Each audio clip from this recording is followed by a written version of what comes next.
Subscribe బటన్ని ఎలా press చేసి దాని పక్కన గంటను కూడా యాక్టివేట్ చేశారనుకోండి, నేనేం కొత్త వీడియోస్ చేసినా మీకు వచ్చేస్తాయి. గంట కొట్టడం మాత్రం మర్చిపోవద్దు.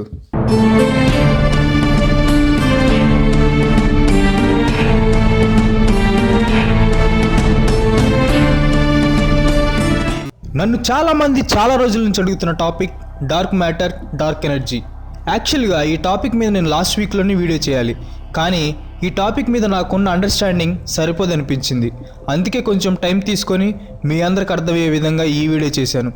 ఇంకెందుకు ఆలస్యం, let's begin the show. Hello friends, this is Kranti, welcome to my channel.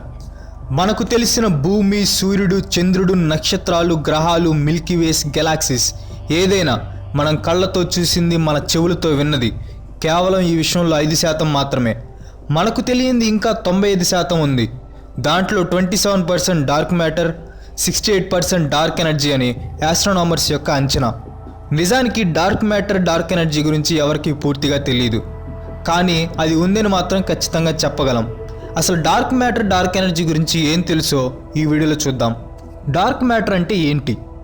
Dark matter అనే దాన్ని మనం మన దగ్గర ఉన్న టెలిస్కోప్స్తో, టెక్నాలజీతో చూడలేం. మనకు తెలిసిన గెలాక్సీస్ అన్ని ఫామ్ అవడానికి కారణం డార్క్ మ్యాటర్. మనకు తెలిసిన నార్మల్ మ్యాటర్ యొక్క గ్రావిటీతో స్టార్స్, గెలాక్సీస్ ఫామ్ అవ్వడం కష్టం. సో ఆ గ్రావిటీ కంటే ఎక్కువ గ్రావిటీ కావాలి. ఆ గ్రావిటీని డార్క్ మ్యాటర్లో మాత్రమే ఉంటుంది. అసలు డార్క్ మ్యాటర్లో గ్రావిటీ ఉంది అని ఎలా తెలుస్తుంది? ఆస్ట్రానమర్ స్టడీ ప్రకారం కంటికి కనిపించని ఒక ఆబ్జెక్ట్ యొక్క గ్రావిటీ వల్ల లైట్ అనేది బెండ్ అవుతుంది. అంటే లైట్ ఆబ్జెక్ట్స్లోకి ప్రవేశించకుండా దాని పక్క నుండి వెళ్ళిపోతుంది. ఈ పద్ధతిని గ్రావిటేషనల్ లెన్సింగ్ అంటారు. ఆస్ట్రానమర్స్ గమనించిన ఇంకో విషయం ఏమిటంటే, నక్షత్రాలు తిరగాల్సిన వేగం కంటే ఈ ఆబ్జెక్ట్ చుట్టూ ఎక్కువ వేగంతో తిరుగుతున్నాయి. నక్షత్రాలు తిరగాలంటే గ్రావిటీ కావాలి. సో అవి ఫాస్ట్గా తిరుగుతున్నాయంటే అక్కడ మనకు తెలిసిన గ్రావిటీ కంటే ఎక్కువ గ్రావిటీ ఉంది. అంటే ఖచ్చితంగా డార్క్ మ్యాటర్లో గ్రావిటీ అనేది ఉంది. డార్క్ మ్యాటర్ గురించి సైంటిస్టులు చెప్తున్న స్ట్రాంగ్ పాయింట్స్ ఇప్పుడు చూద్దాం. Number 1, dark matter is dark. ఈ డార్క్ మ్యాటర్లో నుండి ఎలాంటి లైట్ రావడం లేదు, మరియు ఎలాంటి లైట్ దానిలోకి ప్రవేశించడం లేదు. అందుకే దాన్ని మనం డైరెక్ట్గా చూడలేకపోతున్నాం. సో ఇది ఖచ్చితంగా నక్షత్రాలు కాదు, గ్రహాలు కాదు. Number 2, dark matter is not normal matter. Normal మ్యాటర్ని మనం లైట్తో డిటెక్ట్ చేయగలం, కానీ ఇక్కడ మనకు అలాంటి పరిస్థితులు ఏమీ కనిపించడం లేదు. సో ఇది ఖచ్చితంగా నార్మల్ మ్యాటర్ కూడా కాదు. Number 3, dark matter is not anti matter. Dark matter normal matter కానప్పుడు ఖచ్చితంగా దానికి ఆపోజిట్ యాంటీ మ్యాటర్ అవ్వాలి కదా. మరి యాంటీ మ్యాటర్ కూడా ఎందుకు కాదు? దానికి సైంటిస్టులు చెప్తున్న ఆన్సర్, నార్మల్ మ్యాటర్ యాంటీ మ్యాటర్తో కలిసినప్పుడు గామా రేస్ అనేవి ప్రొడ్యూస్ అవుతాయి. కానీ సైంటిస్టుల ప్రకారం అక్కడ గామా రేస్ అనేవి డిటెక్ట్ అవ్వడం లేదు. సో అక్కడ మొత్తానికి ఏదో ఉంది, అది గ్రావిటీతో ఇంటరాక్ట్ అవుతూ ఉంది. బహుశా డార్క్ మ్యాటర్ అనేది అంతు చిక్కని పార్టికల్స్తో తయారై ఉండొచ్చు, కానీ అది లైట్తో మాత్రం ఇంటరాక్ట్ కాలేకపోతుంది. అది ఏంటి అనే దాని మీద సైంటిస్టులు ఇంకా పరిశోధనలు చేస్తూ ఉన్నారు. Next, dark energy. Dark energy గురించి మాట్లాడుకునే ముందు మీకు ఒక చిన్న ఎగ్జాంపుల్ చెప్తాను, అది బాగా వినండి. మనం ఒక బాల్ని గాల్లోకి విసిరినప్పుడు ఏమవుతుంది? అది గ్రావిటీని అపోజ్ చేస్తూ పైకి వెళ్తుంది, కానీ గ్రావిటీ దాన్ని వెనక్కి లాగుతూ ఉంటుంది. సో ఆ బాల్ స్పీడ్ స్లోగా తగ్గిపోతూ ఒక పాయింట్ దగ్గర 0 అయిపోతుంది, మళ్ళీ కిందకి పడిపోతుంది. అదే బాల్ని గంటకి 25,000 మైళ్ళ వేగంతో విసిరితే అది భూమిని దాటి అంతరిక్షంలోకి వెళ్ళి ఇంకా వెనక్కి రాదు. ఇది మనకు తెలిసిన సైన్స్. అదే మనం మామూలుగా విసిరిన బాల్ కిందకి రాకుండా భూమి దాన్ని చాలా వేగంతో అంతరిక్షంలోకి విసిరేసిందనుకోండి, అప్పుడు మనకి దిమ్మ తిరిగి బొమ్మ కనపడుతుంది.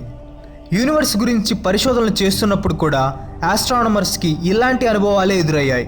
1929లో అమెరికాకి చెందిన ఎడ్విన్ హబ్బల్ అనే ఆస్ట్రానమర్ హబ్బల్ లాని ప్రతిపాదించాడు. ఈ సిద్ధాంతం ప్రకారం మన యూనివర్స్ అనేది ఎక్స్పాండ్ అవుతూ ఉంటుంది. ఈ లాని ప్రతిపాదించడానికి అతను సూపర్నోవా మీద పరిశోధనలు చేశాడు. తర్వాత వచ్చిన సైంటిస్టులు యూనివర్స్ ఎంత ఫాస్ట్గా ఎక్స్పాండ్ అవుతుంది అనే దాని మీద దృష్టి పెట్టారు. కానీ గ్రావిటీ అంటే అన్నిటిని ఆకర్షిస్తుంది. సో అది యూనివర్స్ ఎక్స్పాన్షన్ని చిన్నగా తగ్గిస్తుంది. అంటే యూనివర్స్ ఎక్స్పాండ్ అవ్వటం ఆగి తగ్గిపోవడం స్టార్ట్ అవుతుంది. ఇది సైన్స్. కాకపోతే ఇక్కడ క్వశ్చన్ ఏంటంటే ఎంత స్లోగా తగ్గిపోతుంది? దీనికి ఆన్సర్ వెతకడం కోసమే 1990లో 2 సైంటిస్ట్ టీంలు సూపర్నోవా మీద పరిశోధనలు మొదలుపెట్టాయి. అప్పుడే వాళ్ళకి మైండ్ పోయే విషయం తెలిసింది. నిజానికి యూనివర్స్ ఎక్స్పాన్షన్ స్లో అవడం లేదు, అది ఇంకా స్పీడ్ అవుతుంది. అంటే ఏదో తెలియని శక్తి గ్రావిటీకి ఆపోజిట్గా పనిచేస్తుంది. దానికే డార్క్ ఎనర్జీ అని పేరు పెట్టారు. మనం సైన్స్ గురించి మాట్లాడుకునేటప్పుడు ఆల్బర్ట్ ఐన్స్టీన్ గురించి తప్పకుండా మాట్లాడాలి. స్పేస్ అనేది కేవలం ఎంటీ కాదు అని ఫస్ట్ అర్థం చేసుకుంది ఐన్స్టీన్. ఎంటీ స్పేస్కి కూడా ఎనర్జీ ఉంటుంది. ఆ స్పేస్ ఇంకా పెరుగుతుంది, యూనివర్స్కి ఇంకా ఎనర్జీ యాడ్ అవుతుంది. దానివల్ల యూనివర్స్ ఎక్స్పాన్షన్ అనేది ఇంకా పెరుగుతుందని చెప్పాడు. అసలు డార్క్ ఎనర్జీ అంటే క్లియర్గా ఏంటి, అది ఉంది అని మనం ఎందుకు నమ్మాలి?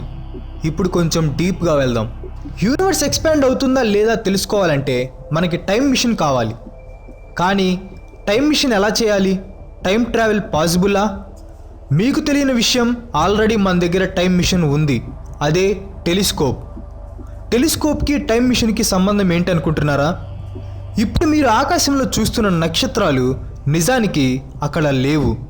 అవి కొన్ని వందల సంవత్సరాల క్రితం ఉన్న నక్షత్రాలు. అంటే ఆల్రెడీ మనం 100 సంవత్సరాల గతంలోకి చూస్తున్నాం అన్నమాట. అలాగే ఆస్ట్రానమర్స్ టెలిస్కోప్తో దూరంగా ఉన్న సూపర్నోవాని చూస్తున్నారు.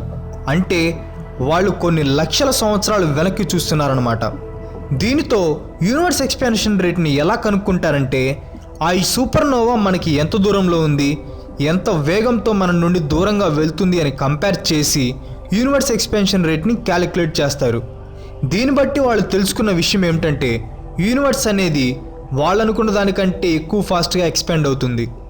మనకు తెలిసిన సైన్స్ ప్రకారం గ్రావిటీ అంటే ఆకర్షణ శక్తి, అంటే అన్నిటినీ ఆకర్షిస్తుంది. కానీ ఈ డార్క్ ఎనర్జీలో ఉన్న గ్రావిటీ మాత్రం అన్నిటినీ నెట్టేస్తుంది. గ్రావిటీ అంటే ఆకర్షించాలి కానీ నెట్టేయడం ఏంటి? దీనికి ఆన్సర్ తెలుసుకోవాలంటే మనం మళ్ళీ ఐన్స్టీన్ దగ్గరికి వెళ్ళాలి. ఐన్స్టీన్ ప్రకారం గ్రావిటీకి అట్రాక్టివ్ పవర్ ఉంటుంది, అలాగే రిపల్సివ్ పవర్ కూడా ఉంటుంది.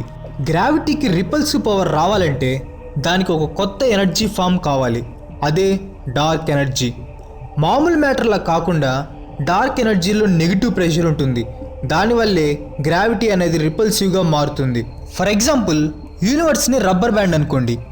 మనం రబ్బర్ బ్యాండ్ని సాగదీసినప్పుడు ఏమవుతుంది? అది సాగి దాని మందం తగ్గిపోయి సన్నగా అయిపోతుంది.